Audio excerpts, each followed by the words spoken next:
The governor of Texas announced the formation of a concert safety task force after what happened at Astroworld in Houston.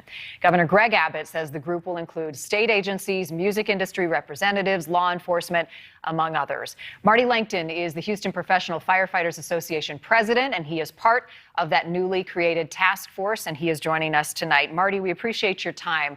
Let's start with your task at hand. What's going to be step one for this task force? Well, I think we're going to find out very in short order, but I think that where our perspective is from the firefighters and the paramedics in the state of Texas, and understanding the emergencies, understanding what we went through at Astroworld, the challenges and the things that the families should never have to deal with. I just heard the story from, I think it was your last guest, Mr. Crump, talking about little Isaiah. No family should have to go through this. And I can tell you this, that I will be unapologetic, I will be very loud, and I'll be very direct at ensuring that whatever it is that we need to uncover to prevent a tragedy like this again, I will do. And we need that level of frustration because we are all on the same page that we don't want to see this happen again. Marty, you have been very vocal about third-party involvement on Friday night. Where was the biggest breakdown in your mind in terms of security and response at this event? Well, I can tell you this, in the state of Texas, when you have an emergency response in a mass casualty incident, the responding agencies are the fire departments that have jurisdiction. This particular NRG event, the county had jurisdiction. The event or whoever, and there's an investigation and they'll determine who it is through the course of the investigation, I hope, that who hired these individuals. They're supposed to be, quote unquote, the experts. They're supposed to provide the medical care inside the tent. What I can say to you is that we had 0 Houston firefighters and paramedics in the 3rd largest municipal fire department inside in any command and control perspective for this event. We had 4 firefighters in emergency operations that were about a mile away, and they were monitoring 6 radio frequencies from about 7 o'clock in the morning until the concert and the tragedy happened. And what I can say is that our firefighters, is because of what they tried to do, they asked for the third-party company that was hired to handle these emergencies inside the venue, if they had a direct radio to communicate with Houston firefighters. And what I'm told from reporters and what I've seen in their plan is, if things go wrong, we're basically going to call 911 in the Houston Fire Department. And when you don't have direct communication from those individuals from the inside when things go wrong, instead, after they requested an emergency radio from this third-party vendor, they were instead given cell phone numbers. That is not how we operate in emergency response. And cell phones, I think in their own plan, what I was shown from reporters, even says that cell phones are often unreliable at events where you have 50 or 60,000 people. So my focus is in ensuring that the agencies that typically respond to emergencies and understand how to mitigate risk, respond to people on their worst day, ensure we have the proper resources, the proper communication, so that we can save lives. Lives are number one. Safety is number one. Profits are not. And every second matters. So the time that it took to get help to the people who needed it cost lives in this situation. We know that to be a fact at this point. Did you have concerns, Marty, before this event, given the history of Travis Scott and his rowdy concerts? Well, I can tell you this. We've had concerns about events that do not incorporate, in my opinion, some of the most well-trained, experienced firefighters and paramedics in the nation, and I would argue the world. We are the 3rd largest municipal fire department. The experience of our officers, our firefighters, is unprecedented.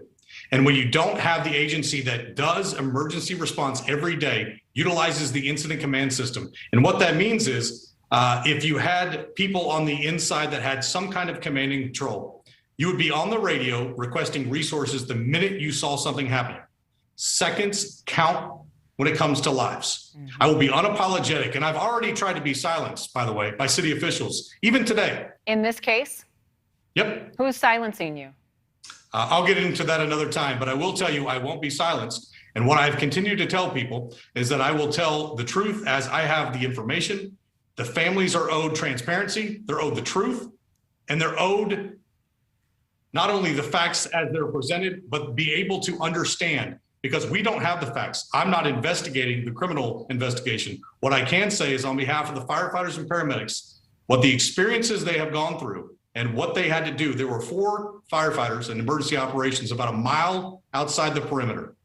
And if not for their actions, I believe they saved lives because they listened to radio traffic. They heard that something wasn't right. They took it upon themselves to self-dispatch Houston Fire Department resources.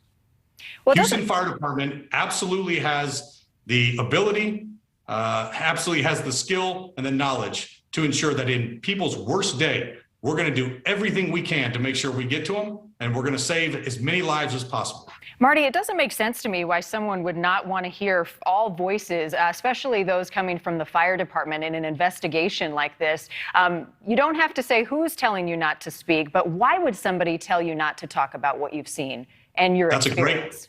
That's a great question. I am absolutely okay with the truth. What I've told people consistently is that the information that we're provided is steeped in objective truth, not only through records, through information, but I think the families are owed it. And if nobody else has done this to the families yet, I want to go on record and say that I want to apologize to the families that have lost people. And I don't know that an apology is going to do anything for the suffering that they're dealing with.